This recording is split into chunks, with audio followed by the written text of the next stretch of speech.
Congress political affairs committee meeting లో hot comments చేశారు రాహుల్ గాంధీ. మోదీ చర్యల వల్ల ఇండియాలో యుద్ధం వచ్చే పరిస్థితులు వస్తాయని రాహుల్ గాంధీ ఆందోళన వ్యక్తం చేశారు. ఇండో అమెరికన్ ట్రేడ్ డీల్ తో ప్రమాదం ఉందని రాహుల్ అభిప్రాయపడ్డారు.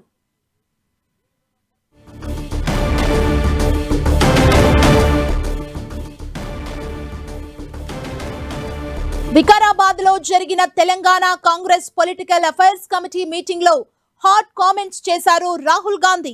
మోదీ చర్యల వల్ల ఇండియాలో యుద్ధం వచ్చే పరిస్థితులు వస్తాయని రాహుల్ గాంధీ ఆందోళన వ్యక్తం చేశారు.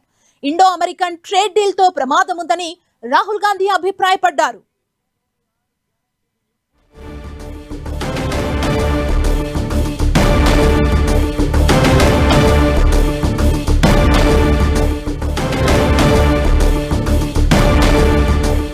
రాహుల్ గాంధీ కామెంట్స్ పై మరిన్ని డీటెయిల్స్ మా ప్రతినిధి ప్రతాప్ మనకు అందిస్తారు. ప్రతాప్.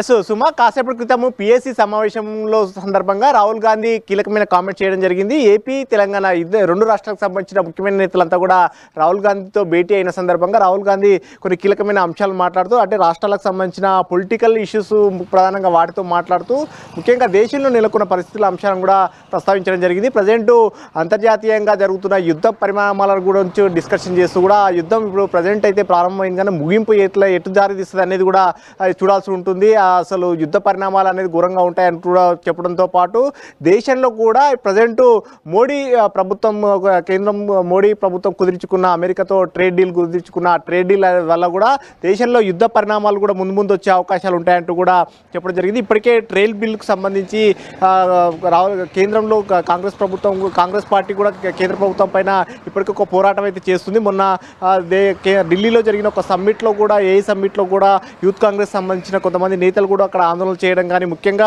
ట్రేడ్ బిల్ వల్ల ముఖ్యంగా దేశంలో వ్యవసాయ రంగం అనేది కుట్టుపడే ప్రమాదంలో ఉంటుంది. ముఖ్యంగా అగ్రికల్చర్ అంతా కూడా కొలాప్స్ అయ్యే ప్రమాదం ఉంటుంది. అందుకు కూడా కాంగ్రెస్ పార్టీ ఆందోళన వ్యక్తం చేస్తుంది. ముఖ్యంగా పాలు కానీ ఇతరత్ర అంశాలకు సంబంధించి వ్యవసాయానికి సంబంధించిన అంశాలన్నిటి కూడా పాలు వీటితో పాటు ఇతరత్ర వాటిని అన్నిటి కూడా ఎక్కువ పెద్ద మొత్తంలో దిగుమతి చేసుకున్నట్లయితే కనుక ఇక్కడ వ్యవసాయ రంగం అనేది కూడా కొలాప్స్ అవుతుంది అంటూ కూడా ఆందోళన వ్యక్తం చేస్తున్నారు. సో ఈ పరిస్థితుల నేపథ్యంలో ఈ ట్రేడ్ బిల్లు దేశానికి ఒక గుదిబండలా మారిపోతుందంటూ కూడా రాహుల్ గాంధీ కామెంట్ చేయడం జరిగింది. అయితే వీటితో పాటు రాజకీయంగా కూడా ముందు జరగాల్సిన వాటిని అన్నిటి కూడా క్షుణ్ణంగా అధ్యయనం చేయాలని చెప్పేసి నేతలు కూడా చెప్పడం జరిగింది. ముఖ్యంగా ఇక్కడ తెలంగాణలో ప్రభుత్వం అధికారంలో ఉంది కాబట్టి ప్రభుత్వం పార్టీ రెండు కూడా సమన్వయంతో ఇప్పుడు ప్రజెంట్ చేస్తున్న పనిలో విధంగాని అట్లా కంటిన్యూ చేస్తూ ముందుకెళ్ళాలి అది కూడా చెప్పడంతో పాటు నేతలకు అందరూ సమన్వయంతో ముందుకెళ్లాలని కూడా చెప్పడం జరిగింది. వీటితో పాటు ఇటీవల కాలంలో మున్సిపాలిటీ ఎన్నికల్లో కాంగ్రెస్ పార్టీ సాధించిన విజయాన్ని కానీ అదేవిధంగా లోకల్ బాడీలో సక్సెస్ రేట్ వచ్చిన దాన్ని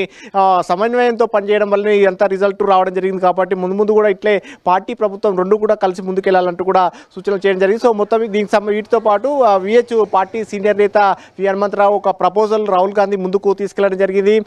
ఇప్పుడు ప్రజెంట్ బీసీ బిల్లుకి సంబంధించి తెలంగాణ ప్రభుత్వం కానీ ఈ అంశానికి సంబంధించి బీసీలకు 42% రిజర్వేషన్లు కల్పించాలని చెప్పేసి చేసిన ఏదైతే పోరాటం ఉందో అది చట్టబద్ధంగా సాధ్యం కాలేదు. కాబట్టి కేంద్ర వైఖరిని ఎండగట్టేందుకు లోక్సభలో ప్రైవేట్ బిల్లును ప్రవేశపెట్టాలని చెప్పేసి రాహుల్ గాంధీ విజ్ఞప్తి చేసినప్పుడు ఆయన దానికి సానుకూలంగా స్పందిస్తూ ఖచ్చితంగా ఆ ప్రయత్నం కూడా చేస్తామని కూడా చెప్పినట్టుగా కూడా నేతలు చెప్తున్నారు. వీటితో పాటు ముఖ్యంగా ఏపీకి సంబంధించిన నేతలు కూడా మరొక ప్రతిపాదన కూడా రాహుల్ గాంధీ దృష్టికి తీసుకెళ్ళినట్టు కూడా తెలుస్తుంది. ఏపీలో పార్టీ ప్రజెంట్ చాలా వీక్గా ఉంది కాబట్టి అక్కడ వైసీపీ టీడీపీ కూటమి బలంగా ఉంది కాబట్టి ఈ పరిస్థితుల నేపథ్యంలో అక్కడ కాంగ్రెస్ చాలా బలహీనంగా ఉన్న నేపథ్యంలో పార్టీని స్ట్రెంథెన్ కావాలంటే రాహుల్ గాంధీ రెగ్యులర్గా అక్కడికి వచ్చినట్లయితే కనుక క్యాడర్లో వారికి స్ట్రెంత్ వస్తుంది, వారికి కూడా క్యాడర్లో ఒక జోష్ వచ్చి పార్టీ బలోపేతం అయ్యే అవకాశాలు ఉంటాయంటూ కూడా నేతలు చెప్పినట్టు కూడా తెలుస్తుంది. షర్మిల కానీ అదేవిధంగా కేపీ రామచంద్రరావు ఇట్లా ముఖ్యమైన నేతలంతా కూడా పార్టిసిపేట్ చేశారు. అయితే ఈ అంశానికి సంబంధించి రాహుల్ గాంధీ కూడా ఖచ్చితంగా దీన్ని కూడా పరిశీలన చేస్తానంటూ కూడా హామీ ఇచ్చినట్టు తెలుసు. మొత్తం మీద జరిగిన కాసేపు ఇంటరాక్షన్లో ఇవంతా కూడా పిఎస్సి సభ్యులంతా కూడా వారి అంశాలకు సంబంధించి కూడా నేతలంతా కూడా చెప్పడం జరిగింది. అయితే రాజ్యసభ సీట్లకు సంబంధించిన అంశం చర్చకు వస్తుందని చెప్పేసి మొదటి నుంచి కూడా ఒక అనుకున్నప్పటికీ ఆ అంశాన్ని మాత్రం హోల్డ్లో పెట్టినట్టు కూడా తెలుస్తుంది. దీనికి సంబంధించి వేదిక ఇప్పుడు కాదని చెప్పేసి దాన్ని దాటవేసినట్టు కూడా తెలుస్తుంది. కొన్ని అంశాలకు పొలిటికల్ సంబంధించిన అంశాలపైన డిస్కషన్ చేస్తూ ముఖ్యంగా కేంద్రం అవలంబిస్తున్న విధానంపైనే ఖచ్చితంగా నేతలకు కొన్ని విషయాలను కూడా చెప్పడం జరిగింది. వీటితో పాటు కేంద్రం అవలంబిస్తున్న వాటిపైన జాతీయ స్థాయిలో ఏఐసీసీ తీసుకునే ఏవైతే ధర్నాలు ఉంటాయో వాటికి సంబంధించి కూడా రాష్ట్రంలో వీటిని ఖచ్చితంగా పార్టిసిపేట్ చేస్తూ ఈ అంశాలకు సంబంధించి జనంలోకి విస్తృతంగా తీసుకెళ్లాలని చెప్పేసి రాహుల్ గాంధీ సూచించడం జరిగింది. Thank you Pratap.